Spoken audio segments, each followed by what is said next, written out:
I'm Vinnie Tortorich, folks. Your good intentions have been stolen, but don't worry. I'm here to help you get them back. You may be soft and succulent at the beginning of this process, but hang in there. Before long, you will be lean and mean, guaranteed, just like the beautiful Miss Anna Vocino. Yeah. Yeah, Kenny Wayne Shepherd. Blue on black. That's how I feel.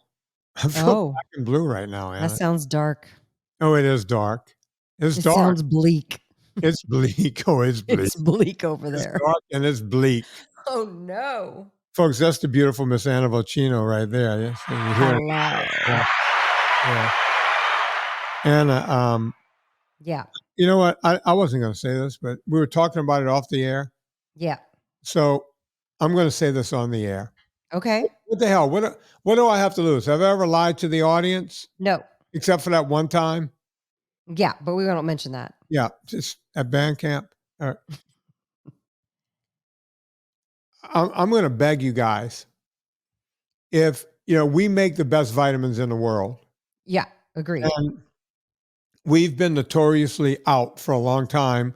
Yeah. And it's because of the vitamins we source and everything else, and all kinds of stuff happened to us and the whole thing. I've now gotten to, and I'm working on this every day. I'm losing my mind over working on this. Yeah. But we're now in the process. And folks, I'm begging you just to stick with us on the vitamins. Yes. Hell yes. Because within 12 weeks, because that's how long it takes for stuff to come in. It's going to be about 3 months. But I'm working on a way to never be out of vitamins again. I know I've been talking about this. I made it my New Year's resolution this year. We're in August. Mm-hmm. I thought it could happen quicker than this. There was a lot of things that had to happen for this to happen. Right. There was all kinds of things I had to do. Shenanigans, Anna. And I've made it my mission to make Pure Vitamin Club not only the vitamins that we made before and the great vitamins that we know how to make and the best vitamins on the planet at the best price. But once I get ahead on this, there are other products that people have been asking me to I've already designed the products and know exactly what they are. We're going to go. Can you say what they are or no? You want to? No, I don't want people to go, oh, when are you coming out with the A, B, C, and D? Right. But I had to stop. I had right before COVID happened, boy, I had all kinds of plans. And then I had to put them on hold whenever all this stuff started happening. But I'm right there, folks. And I understand the people who said, screw you, we're out of here. I appreciate everyone who stuck with us through all of it. I'm working on making customer service better too. I've taken over a lot of that. And you might notice customer service has gotten a lot better. I'm taking over every part of this company. Me, right? Amazing. Because something is done right. It's my company, it's my face. I'm the product, right? People see me and they go, oh, he makes this product. The hell if I'm going to let this go down. I'm making this what it's going to be, and I appreciate everyone for hanging in there. But we're about 12 weeks away because once you're able to order that amount of product, you have to wait for it to come in. But we're going to be way ahead once we do it. So that's my commitment. That's what I've been working on. Great. Anna, speaking of products, because I want to talk about weight loss here today. Yeah. Because I got a question from none other than my good friend, Mr. Don Connington. It's the billionaire Don Connington's Friday, 5 o'clock. And I want to talk about that. But before I talk about that, how long is that BOGO 25 still going on? Because this show BOGO 25 is still going on Taco Dust and Ranch Dust, otherwise known as the Dill. We're going to be rebranding it into Ranch Dust. But BOGO 25. You get a twin pack of taco, you get a twin pack of the Dill Ranch Dust for 25% off. We never go 25% off. So it's a good deal. And we're pre-selling the salt dust. By the time Monday comes out, we still have a few more days of the pre-sale period. And you know what, Vinny? Much like you, we have to pre-sell new items in order to get the cash to make those items. Right. So it's, as you know, a lot in R&D. I've been developing this salt dust for a year. And then when it's dialed in and I have all the pricing and all the things, then we can put it up for sale and We're only making as much as we pre-sell because we want to make sure that you guys like it as much too. And the fact that people have been pre-selling it pre-ordering it like crazy shows how much trust our beautiful audience has in us. So I want to say thanks too. But yeah, so BOGO 25 is going on Taco and Dill, and we're pre-selling the salt dust. So if you want to try that, I suggest you get it because we're only making enough to cover that. And anybody who gets a subscription, we make enough to cover your subscription. I'm looking forward to it, by the way. I'm obsessed with it. Here's what I did, Vin, because I became addicted to the barbecue dust, mm-hmm. and nothing wrong with that, but you got to change up flavors from time to time. Right, sure. So what I do now, for example, I took a pork tenderloin and chopped it into 1-inch thick pieces and hammered them real quick. Mm-hmm. And instead of putting salt and pepper on there, I put everyday was what it was called, but we changed it to salt dust. I put the salt dust on there and then put it in the little marinade. I did the same thing with a steak the other night. I almost died. It was so good. They almost had to bury me 6 feet under. Yeah. Because it tastes so good. And it just got me so excited for everybody to try it. You should call it, you know what? Oh, you should call it like suicide dust because you almost die. Yeah. So let's just call it salt dust. I don't love that word. Wait, you know what? Death row dust. Death row dust. What do you want for your last meal? Death row dust. You want death row dust. You want this on your last so meal. Good. What do you want for your last meal? Let me tell you, it doesn't even have to be your last meal. Dust on it. Yeah, What? you just eat that meal, and if it's your last, you're okay with it because you had a great last meal. Like you're all right with meeting your maker. So, Anna, yeah, I just thought, instead of taco seasoning, you should. I wish you would have called me during R&D on that one. I just came up with a great name. You did. Instead of taco dust, you got a gift. If you would have called it Baja dust, get it? The Baja Peninsula. So there's a lot of dust when people do the Baja 1000. Come on, Baja dust. It's great. Yeah. I'm into it. Tacos. I'm here for it. Yeah. But let me ask about the salt dust. Yes. Chicken. Can I put it on chicken? Okay. Here, you just made me think of something. Okay. Yes. So let's say I'm going to roast a chicken. Mm-hmm. I will put salt dust all over it instead of brining it with salt. You see what I'm saying? Yeah. It's a salt seasoning. It's to be used in place of your salt and pepper, but because it has more flavor. But also, if you bought my first cookbook, I think it still has it in there. I put in several recipes, use a cube of bouillon. But now I've come to realize there are no clean bouillons. They either have MSG or dextrose or sugar or some sort of weird preservative that we don't want to put into our bodies. And what this salt dust is a bouillon replacement. So if you're making a soup or a stew, put a teaspoon of that in there, boom, flavor. So Anna, basically you're going to take us down to Flavor Town as someone else. I am going to murder Guy Fieri. You heard it here first. Mm-hmm. I'm going to do murder on him and wear his skin like a suit. Yeah, the hairdo. And take all of us to Flavor Town. You might be too young for the song. Do you remember the song? When you say Flavor Town, it reminds me of this. Lips? I never would have said Lips Inc. Lips Inc. Lips with 2 P's. That's a good intro. Yeah, I could have used that. I am Vinnie. You should try that. Oh, damn, you want to start over? Yeah, can we start the show over and put Lips Inc. in? Yeah, we haven't even talked about anything. I maybe gave an idea about a marinade. That's it. We're going to talk about fitness, Vinny. Okay, so, all right. So BOGO 25, go get it right now. Yeah, last chance. They got it. Okay. I've often said I need to start another podcast, Anna. Oh, God. You will not be on it. Okay. Neither will Gina. Okay. There will be no Friday show on this new podcast. Okay. It would be called Vinnie and Don Talk About Shit. Oh, yeah. Yeah.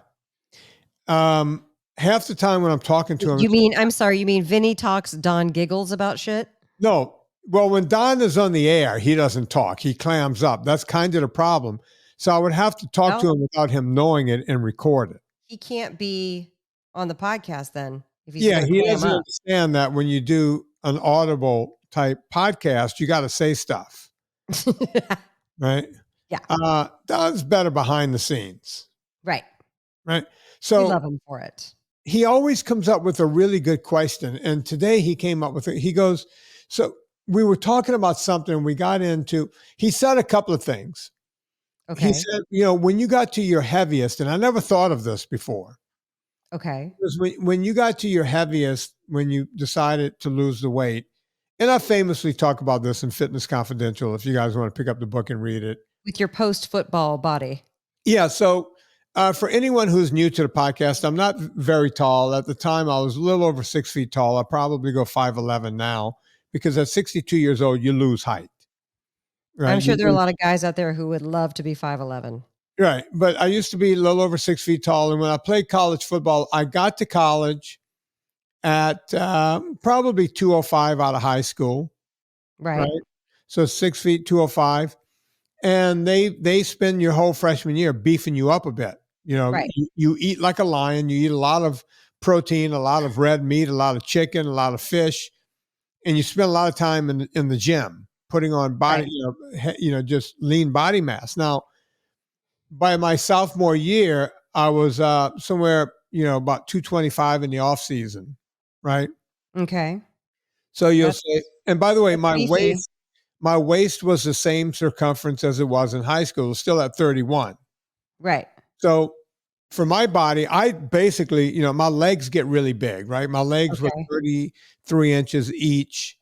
And by the way, you measure it about 7 inches above your kneecap. So it's not all the way at the top of your quad. It's right in the middle. Okay. Right. So, big 33 inch thighs seems beefy. Yeah, I have 33-inch thighs on both legs, 30, and my waist is 31. I look like, you've seen football players, Yeah. giant ass and legs, and so that carried a lot of the weight. But my upper body was, beefed up too. And during the season, season beats you up a bit. You don't get to lift weights as much.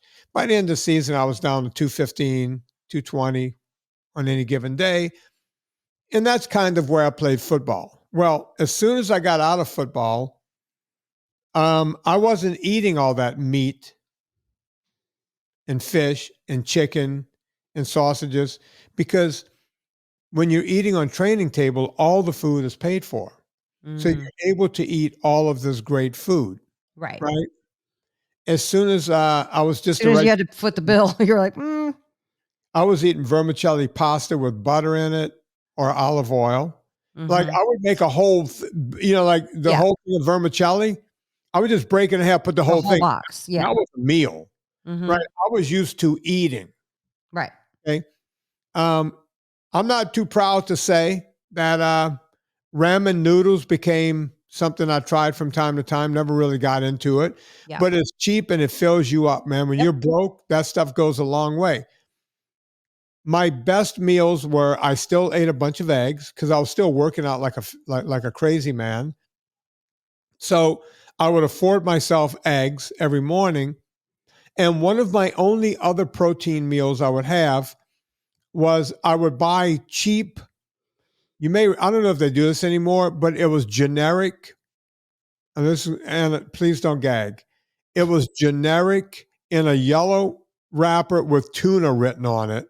Remember they used to do generic food? Do you remember that? I remember generic food having white with a black writing on it. No, well, in New Orleans, it was yellow. Generic food, like generic milk would be like a yellow carton with milk written in black. Let us know on Twitter what your generic food looked like when you grew up. Because I remember it being white, very plain labeled. Yeah, very plain. Just ours was yellow for tuna fish, and it just said tuna on it. Right. Right. And of course, they had to tell you on the back, and I would get either packed in oil or packed in water. I'd get both, right? But I would get like that kind of tuna. Like every now and again, if I made enough money bouncing or whatever I was doing just to stay in school, I would buy some Star-Kissed if it went on sale. It was like, 3 for this brand. Yeah. Like sometimes it would go chicken of the sea. It would go on sale, but you had to buy like quantity, 3. Yeah. So I would buy like, 12 of them. So quantities of 3 to get the deal. So I would eat tuna fish, but to extend it, I would make it in rice. Mm-hmm. Yeah. Right. So That's where tuna noodle casserole came from, because it's extending it, putting it in the mac and cheese or the noodles or the rice I or would whatever. just Yeah. make. I had a rice maker. Right. You just put Mm-hmm. rice in the water, and when it was ready, it would go ting, and it would turn itself off. My grandmother gave it to me, and I can make perfect rice every time. Yeah. And I just had rice. I would mix it with the tuna fish and mix in salt and pepper, and that was my meal. Yeah. That's what I ate. Well, when you're eating that much carb, guess what happens? You start getting fat. And that's what I talked about in my book. I talk about, and there's a photo in my book, right? Yeah. There's a photo of me with the big gut on me. Yep. The love handles and the whole thing. Yep. Now, I was still lifting weights as if I was going to go play football again. I don't know why. I think it was because I didn't know what else to do. And Tulane had hired me That's as all you knew. It was all I knew. Tulane had hired me as the assistant strength coach. And part of that deal for that money, I had to also teach a PE class in strength training, the first one ever offered at Tulane. Wow. And you're talking early 1980s. So, and a lot of girls came in. They were interested in learning how to, get healthy and lift weights. Okay. Now I'm getting fat, but my arms are still 19-inch biceps, the big giant biceps. And Right. I got the whole thing, and I'm still bench pressing pretty good. But I don't have that skinny waist anymore, but I didn't even notice it. I didn't know, right? I was getting fat. My legs were getting smooth, even though I was still squatting everything in the gym, but I didn't have the ripped out looking legs I used to have. Right. And my biceps, like even as an old man, I'm going to put a bicep here. Like, you're ripped. I got cuts in my arm as a 62-year-old man. Yeah. Right. My arms were getting smooth. My chest was still big, but it was getting smooth. I was getting a layer of fat everywhere, and my gut was humongous. Mm. Don brought How this was it buttoning up your pants, though? Well, that was the famous scene with my friend Janie at Camellia Grill over on Carrollton, right there in Uptown New Orleans. We're sitting there at the counter. And I remember there was a waiter there named Vincent, right? And I wrote him workouts. He still works there, by the way. People still go in and see Vincent. And I wrote him a routine on the back of a napkin once, and he got into lifting weights. And I'm sitting there with Janie one day, and I was like, yeah, Janie, now, wait, let me go back just a little bit. When you have 33-inch thighs and you have an ass to match, you guys have seen football players. Think Debo Samuels, right? Big, giant legs, that kind of thing. Mm-hmm. You don't go buy the Levi's that fit around your waist. You buy the Levi's that fit around your quads, right? The 501s. And then you just use a belt to cinch up. If it's too big in the waist, you use a belt. Yeah, college football players, nothing fits. Now everyone has stretchy clothes so they can fit.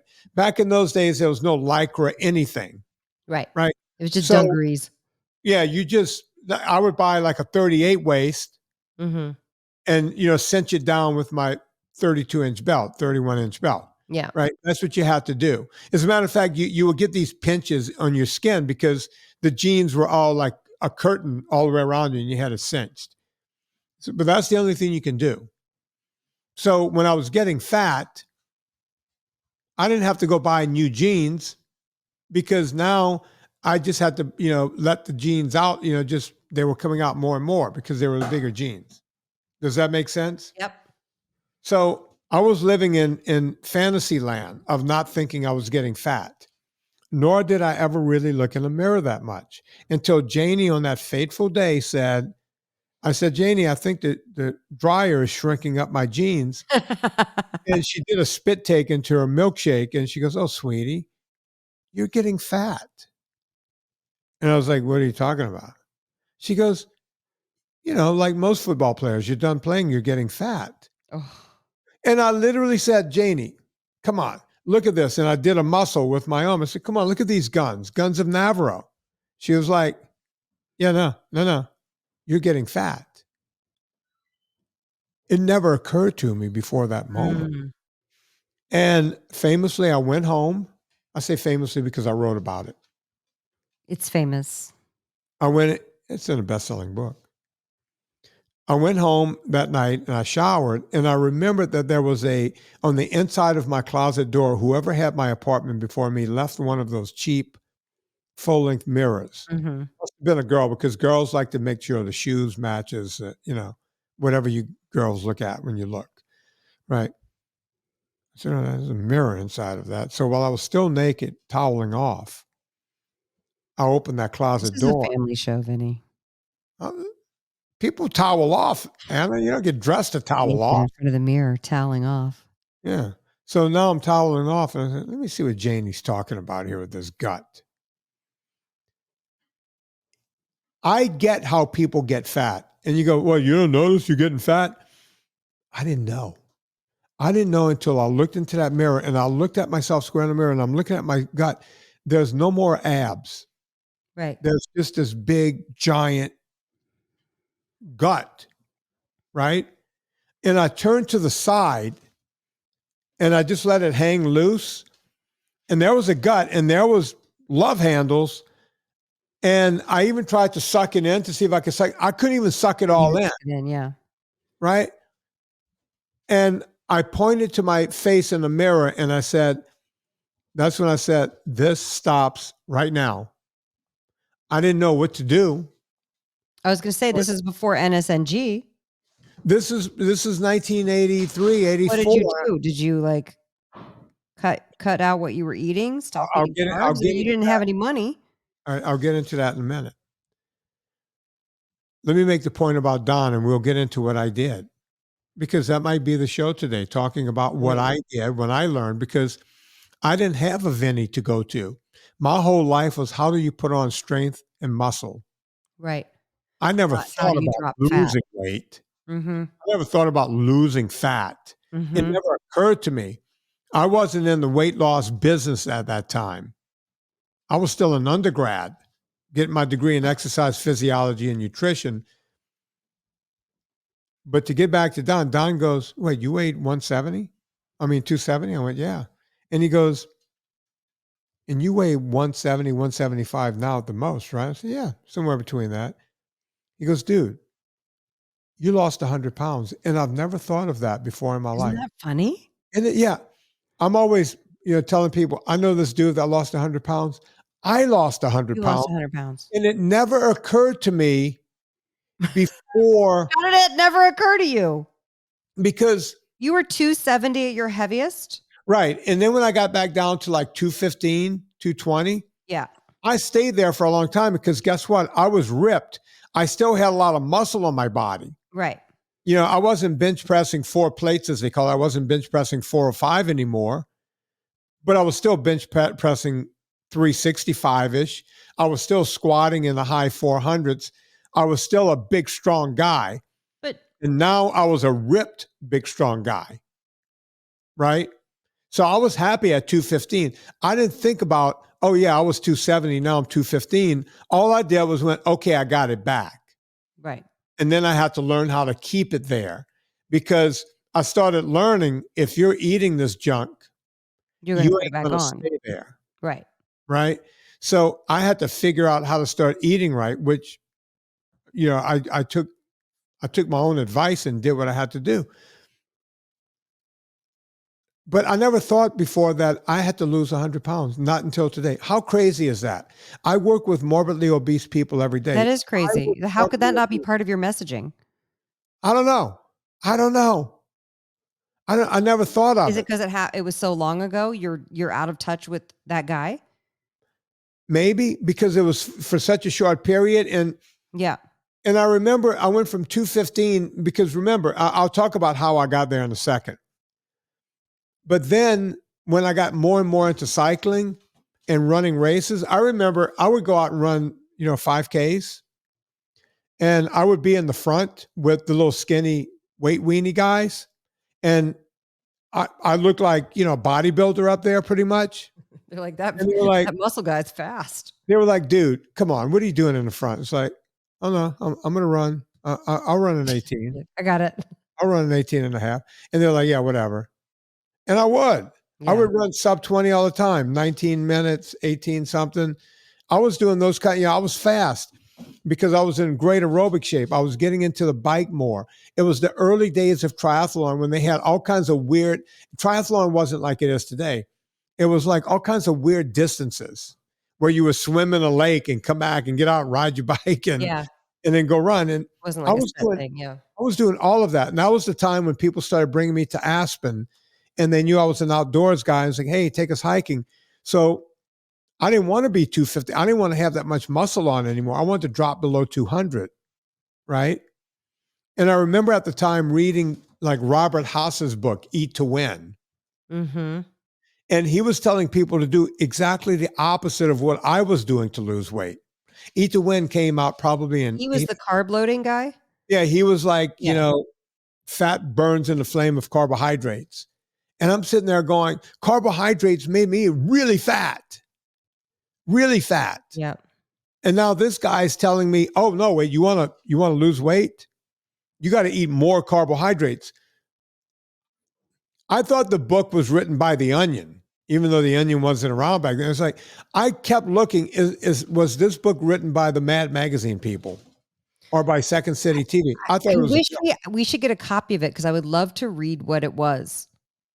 Remember when we used to read old diet books that I would find at the vintage store? You got to find, Anna, see what year it came out. I want to say I wonder if there's 83. on the internet. Eat to Win. Yeah, Eat to Win by Robert Haas.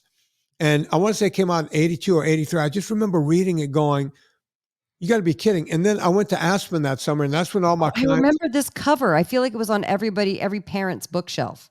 It was, Anna. And I went to Aspen that summer, and everybody in Aspen was like, oh, yeah, we're going out to Mezzalunas tonight. We're going to get pasta. And I'm like, you're going to get fat on that stuff. I just got unfat from that stuff. Yeah. And I lost the weight really fast because I was on it. I was on it big time. What year did it come out, Anna? 83. Yeah. That was the time period when I was doing all this. And they were talking about exactly the opposite of what I was doing, right? My grandma, I remember reading a book going, how is it that my great grandmother from the old country knows that when you eat bread and pasta and rice, you get fat? Right. How is it that woman knows that? Yet this guy's telling us to eat more of it. And the word in the book was fat burns in the flame of carbohydrates. Nothing could be further from the truth. Nothing. And by the way, explain why. Because what he was proposing in the book, remember, I got a partial photographic memory, but what he was talking about in the book was, let's see if I can do this right. Your body needs 3 macronutrients. Actually, he pretty much said you don't need fat at all or very much fat. But he was like, you need protein to build muscle, but most of your calories should come from, he was saying lean protein, but most of your calories should come from carbohydrates.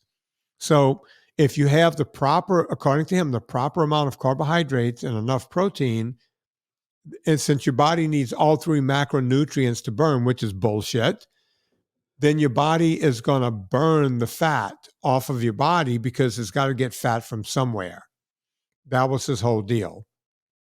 The exact opposite is the truth. Yeah. The exact opposite.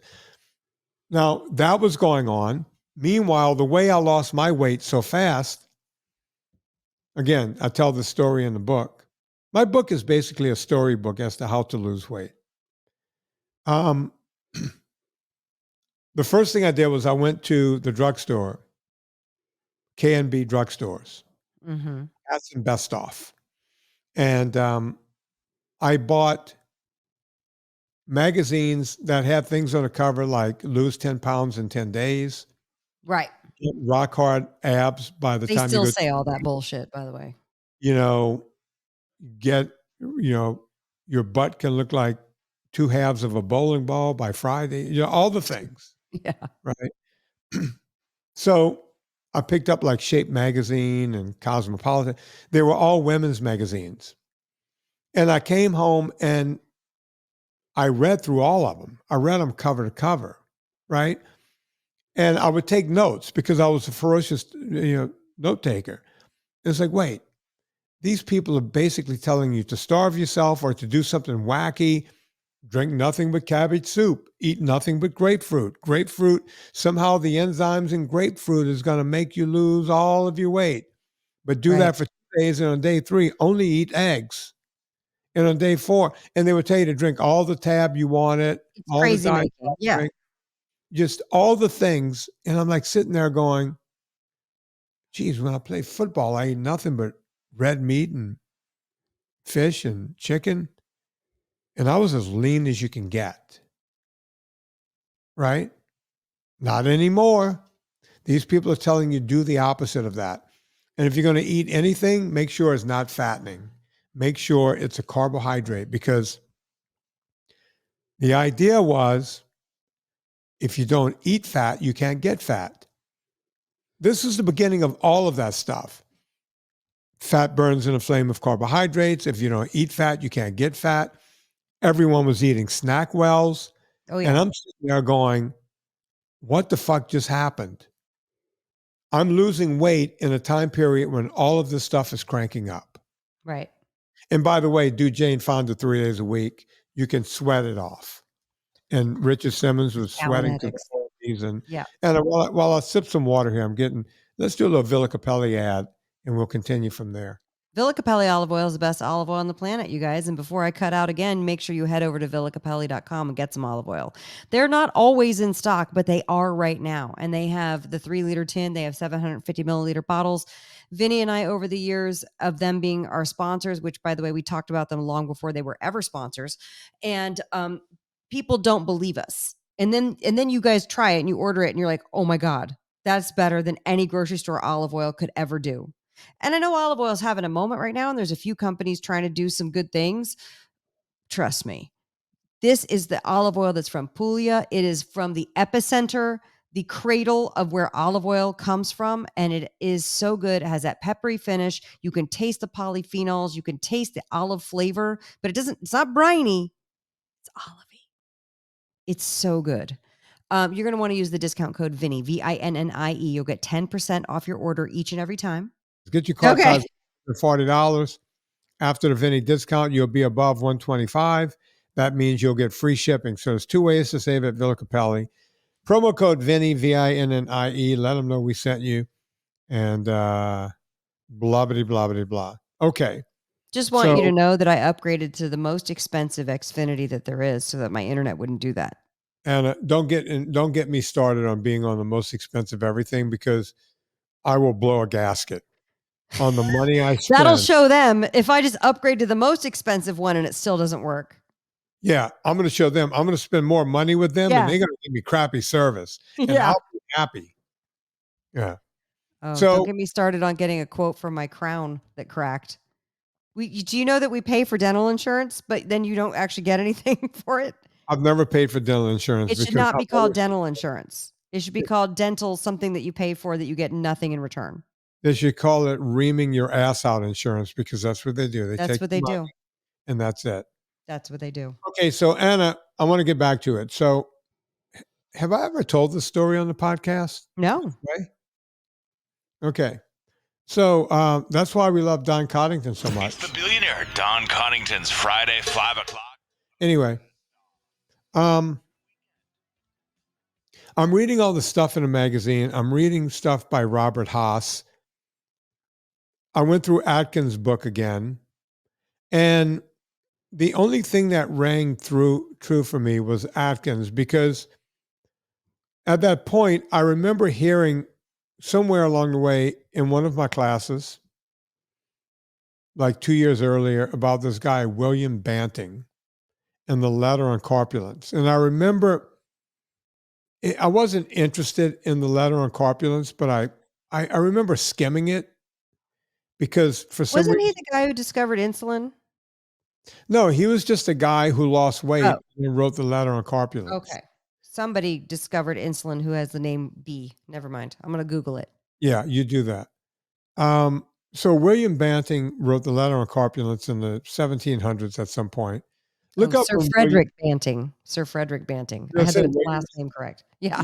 All right. So wait, Sir Frederick Banting figured out insulin, right? Yes. Figure out what year William Banting wrote the letter on corpulence. I want to say 1870 something or Frederick Banting wasn't until 1921.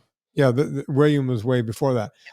But I remember reading all this stuff in all these magazines and, reading Robert Haas's book and realizing that I gained all the weight once I started eating more carbohydrates because it's all I could afford.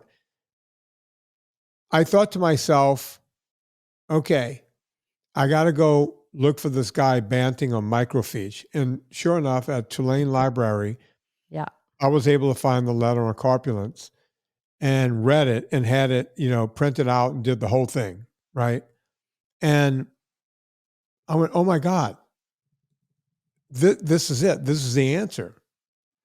But of course, everyone told me, oh, you do that, you're going to have heart disease. Right. Based on what? My grandparents ate this way. No one was sick. I didn't have the information.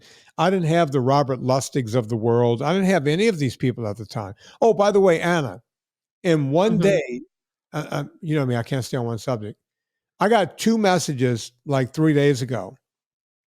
One was from my girlfriend, Nina Teichos, asking me if I'll be on a dais with them in Washington, D.C. Oh, nothing. Whoa. Robert Lustig, Nina, and other people like that. They want me to speak. On the same day, the local country club here, some guy I met on the hike goes, hey, would you come and speak to the Rotary Club? I was like, wonderful. Hey, man, I'm doing Washington. Okay. And I told them both I'd do it. You can do Seaville Rotary. Yeah. You know what? I can warm up with them.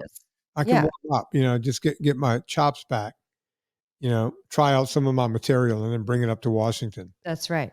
Yeah. So, anyway, I'm reading that. I'm watching, and I just started playing around with it. It's like, okay, I can't really afford to eat meat, but I got to figure out how to eat more animal protein. Right. So I figured out several things. Eggs. You could buy eggs for really cheap at certain places, right? Okay. So I would go find all the eggs I can get. And I ate a ton of eggs all the time.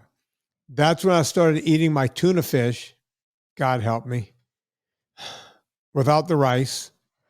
Oof. And every now and again, like once a week or so, I would add the rice to it as a treat. Right. Right. You had a cheat meal. Yeah, that was a cheat meal for me. I was broke. And when I really I hate canned tuna. Can I every time you bring it up, I throw up a little in the back of my mouth. Anna, I can't eat it anymore because I literally lived on it for so long. I hate tuna. And anybody, if you write me saying, but a tuna melt, fuck off. Yeah, I don't want to hear from you, tuna melt. Yeah, no. Forget about it. I cannot do tuna anymore. I lived on that shit. I worked as a bouncer at a couple of these clubs, right?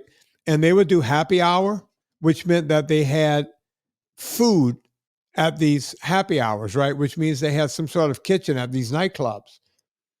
And I would just go back there and scavenge whatever I could, right? From the beef and anything else they had. There was one of them that had a salad bar. And one of the things they had on the salad bar was they would have like crushed eggs. Like they would just grind up a bunch of eggs so you can, I guess, sprinkle some egg grind all over your salad. Yeah. I would just go get a plate of that and just eat that. So again, it's where there's a will, there's a way. Yeah. Right. The other thing I famously did, this is where Anna and I were brother and sister from a different mother. That doesn't make sense, but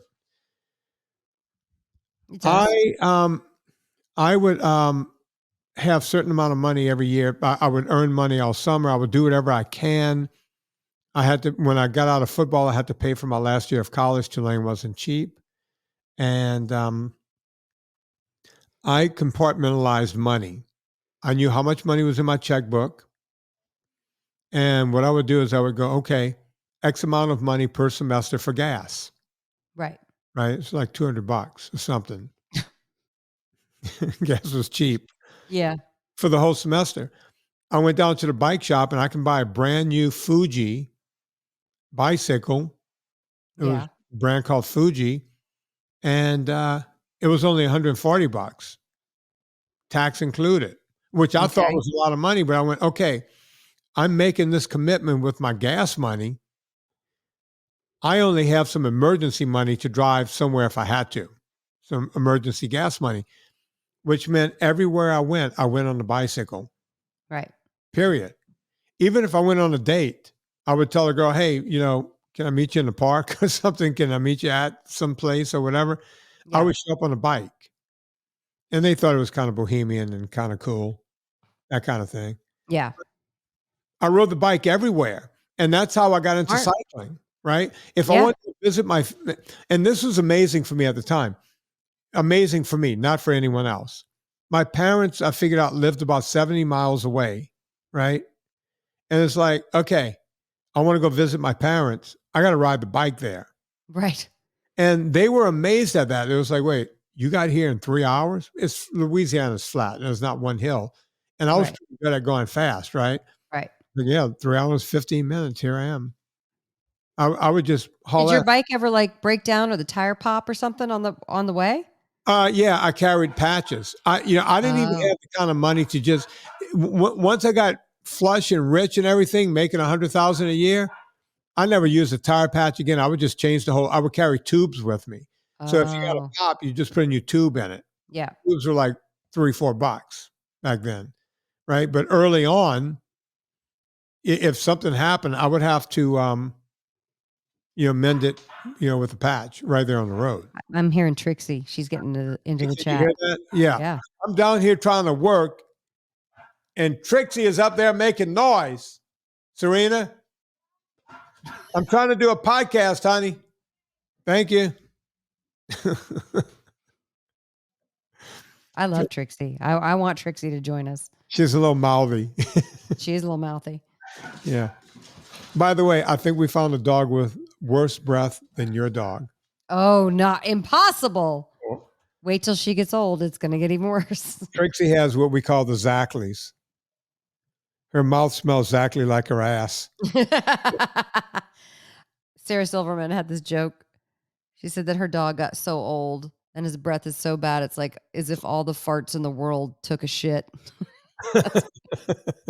And that's it. Every time I'm like, oh God, Izzy. Yeah, Izzy's pretty bad. Yeah. That's pretty good about the bike. Yeah. So I got the bike, rode that everywhere, started eating as much protein as I could, just wherever, I would take early shifts at the club just to get there during happy hour because they had meat on that, out on that thing for people to eat.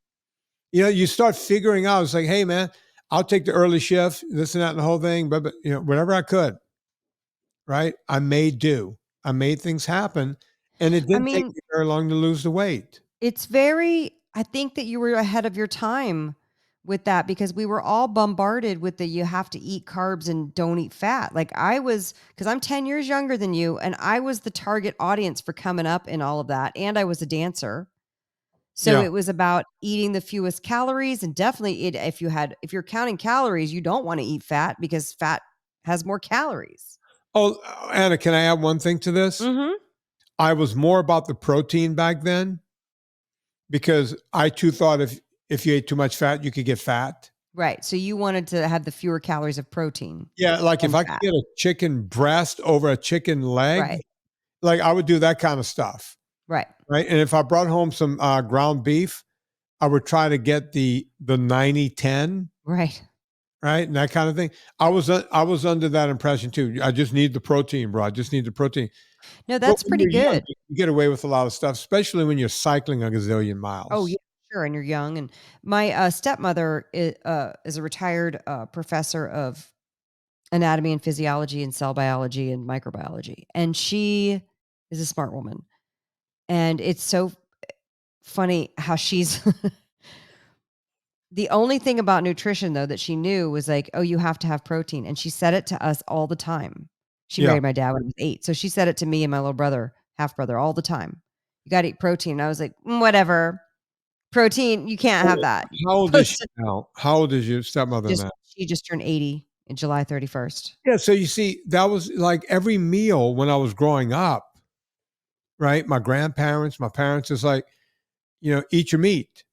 You got to eat your meat. You have to. Well, I want to qualify this by rice. saying my dad and stepmother have zero nutritional knowledge, except for definitely have some protein at every meal. But that was still like very opposite of what the messaging and diet culture was at the time. I will say when I sit and watch my dad and stepmother order stuff, it's crazy. And these are some extremely educated people. My dad is PhD twice over. Like, it's like, and I'm always like, why don't you not eat at Rally Burgers every day for lunch? And he's like, well, what am I supposed to eat? And Lauren's like, literally anything else, just anything else, but Rally Burger fries every single day for lunch. But she would say that. And I remember thinking to myself, that's not right. You're not supposed to have fat and protein. You're supposed to have carbs. Like it was just, so I'm really impressed that you knew that. And I remember for me, when I rendezvoused with Atkins for the first time was about 95. It was winter time. So it was 95 in the late, like maybe December. And Atkins was having a resurgence in the 90s. Like they re-released the book, and I think that he had passed away at that point, right? Dr. Yeah, I think Atkins? he was. That was the new Atkins for the new Atkins Revolution, which I think Westman wrote, right? Yeah, he was part of that at some point. He was part of that. But and that to me, when I read that, I was like, oh, this makes sense. Even honestly, South Beach and the Zone made more sense as well because they were more protein forward and like lessening the processed carbs. It wasn't all the way there. And it definitely wasn't to the level of Atkins, but it was something. Did I cut out? No, you're here. Oh, okay. I got you. I'm all paranoid now. No, you're good. Well, I think that's interesting. You were definitely ahead of your time. Can I play something from the early 70s? I don't see why you wouldn't. Why wouldn't I? Debbie's Why going to wouldn't you? Podcast. Debbie's going to hate you when she gets this episode. Maybe I've queued it up here. Maybe I haven't. But this is how we used to think. If you don't eat your meat, can't have any pudding. Can't have any pudding. How can you have any pudding if you don't eat your meat? Now, for all of you Americans, I live with a Brit. Pudding is any kind of dessert. Any kind of sweet treat. Yeah, it's what you have after dinner, after you've eaten your dinner. But I mean, when did the wall come out? The Wall? 71? Yeah. Okay. We knew. I'm guessing. Rock and roll knew this in 1971. We knew what 79. Sorry, guys. Sorry, Pink Floyders. Oh, you know what? I'm thinking Dark Side of the Moon. Oh. Yeah. When did that come out? 70, 69, 70? Now I got to know. That was it had the 50th anniversary. So that's got to be 1971. 73. Yeah. I always think the Wall, but the Wall came out later. But think about it. Yeah. We knew this. Rock and roll knew this. My great grandmother from the old country, from Calabria, knew this. My grandmother from Sicily knew this. Why did we just choose to forget it? Is always beyond anything I can ever imagine. Well, if anybody wants more information, they should watch Fat, a documentary, because you definitely discuss it there. Now, hang on. This might be good for Debbie. Oh, do it. Oh, we're ready. Are we taking the glasses off? Yeah, hang on. Let me get my hat on.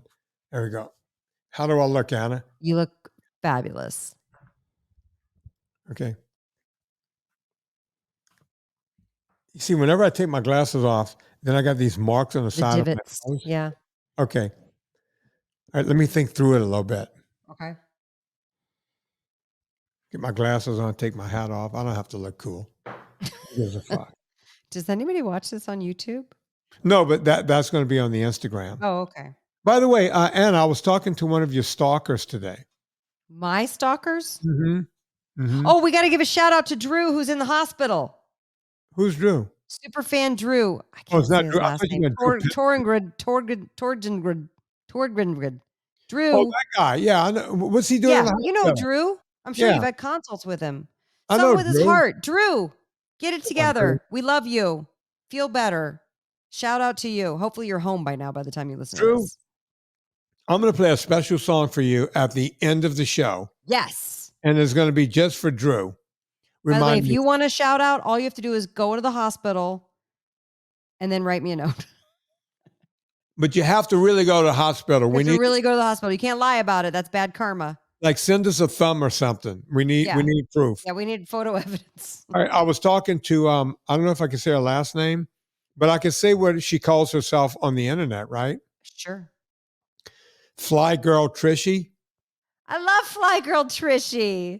You know, Trisha. Yeah, she's Um, wonderful. Yeah. She goes, oh yeah. Her face makes me happy. Like when I see her face, she has one of those faces where you're like, Yeah, you she know you're looks going to got smile. a happy face. And Yeah. I've done 2 or 3 consults with her, and Oh, great. she's looking to help all the people at the company she works for.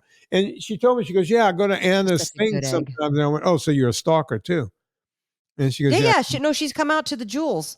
When I was at Jewel Osco, she came out. She Yeah. drove from Indiana to the furthest south Illinois one that I did. I was so happy to see her. Yeah, she lives in South Chicago. So if you guys want to Yeah. go visit Trish, I just doxed her. Go visit her. Yeah, Go visit see her, guys. She's a good girl. She's trying to help the Great. people at the company she works for by Great. getting some gym equipment in there. I love when people do that kind of stuff. Yeah. Anna, tell me what's for dinner before we go. What you got? Well, here I took the pork tenderloin, which, by the way, don't fall asleep on pork tenderloin, you guys. Mm. I know we talk a lot about the dark meat chicken. We talk a lot about beef, Mm-hmm. but pork tenderloin is really good, and you can Well, buy a that's pork a lot of tenderloin pork, for not a too. lot of money. Everybody loves the pork. Everybody loves pork, Yeah. but we mostly focus on the cured meats. I love a roast. You know, I love making a pork butt and a pork shoulder, and I like making pork roast and pork loins and things like that, and pork chops, of course. But a pork tenderloin, this thing was $5.88, and it'll serve the 2 of us for $6. Okay, and if one's not enough, get a couple. What I like to do is cut them into 1-inch pieces and hammer them out because they're so tender. You hammer them out and you Mhm. just fry them up in the pan. The only thing you need to do ahead of time is put some sort of marinade or maybe put a rub on there.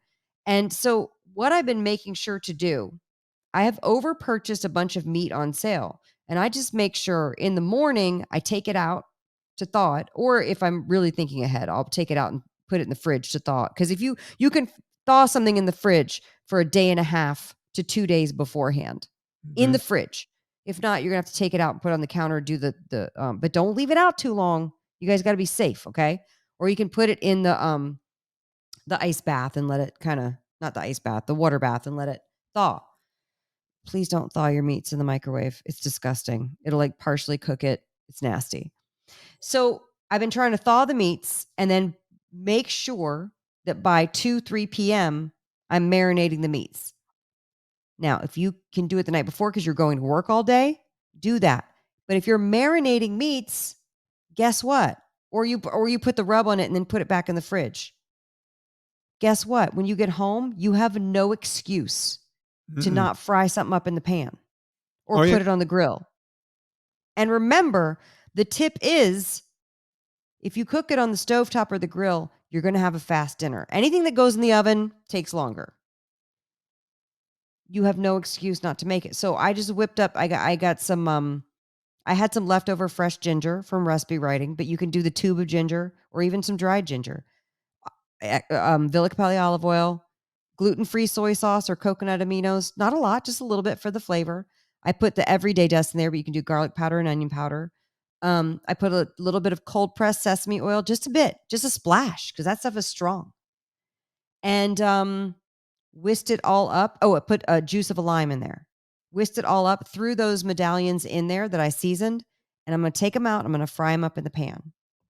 And then I'm going to roast some asparagus, and that's going to be our dinner. It'll all be on the table in 12 minutes. That's the crazy part. 12 minutes. People think it takes forever. I always say cleanup takes longer than getting it on the table. Does. I say it because I do the cleanup. we both share the tasks now. It used to be I cooked everything and he cleaned up, and now we kind of both do the things to get it done. But it's just amazing because there's always that point, at least several days a week, not every night, but there's a point several days a week where it's like, should we just go get a burger patty from the place? Should we just go get a piece of salmon and sit at the restaurant? And I'm always like, I don't So want to spend easy. $100. When It's did so- $100 become the new price for 2 people to eat dinner? Yeah, $100 became the new 20 spot. You know, it's crazy. Serena and I went out the other night because we've been working our asses off trying to get all the vitamin stuff ready and all that. Yeah. It's You're like tired. You're tired at the end of the day. I get it. yeah, there's a place that does a great hamburger and they do it and they put a little guacamole on top Yeah. for it. There's fresh guacamole they make there. So I could get something I make at home. We make it at home for pennies on a dollar. The same dish. I They know. make it there. By the time, and by the way, there's no alcohol involved or anything. No. By the time you pay a tip, you're looking at $60. Yeah, that's crazy for 2 hamburgers. It's so expensive. And I always feel like I'm so glad that I did it, that I just cooked it at home and we ate. Yeah. You know, the next cookbook after the happy hour one that I'm writing will be easy weeknight meals, because I want to be able to prove to you guys that you can do this and that you don't have to like pass out from exhaustion, order takeout or run to the restaurant or overspend. And also too, not to mention, any restaurant you go to, even if it's a nice place, they use seed oils. Yeah. They do. They can't make their margins and not use seed oils. We're not to a place as a society where they can use high quality oils at restaurants and still make it affordable. And it's And barely we're never affordable. going back to that. That's the crazy part. Yeah. That Not at should- restaurants. But at home, then you'd be like, okay, I did the thing. Folks, So go check anyway, out we're done. everything. We're done. Go check out everything Anna Vocino's doing. Go get the powder, the BOGO 25. You'll go to where Anna. It's EatHappyKitchen.com. happykitchen.com. Go there, but you also want to go to annavocino.substack.com. That's where all the new recipes are. Yes. Yeah.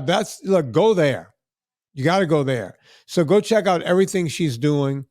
I can't wait for that salt to come out. Maybe I'll get it in advance. You'll get a little bump. A little something. Yeah. You're going to get a little taste. A little taste. Can't wait for that. But you know what to do. We got a movie out there, Dirty Keto. Come on, folks, go watch it. I can't put it on anywhere else unless I make enough money.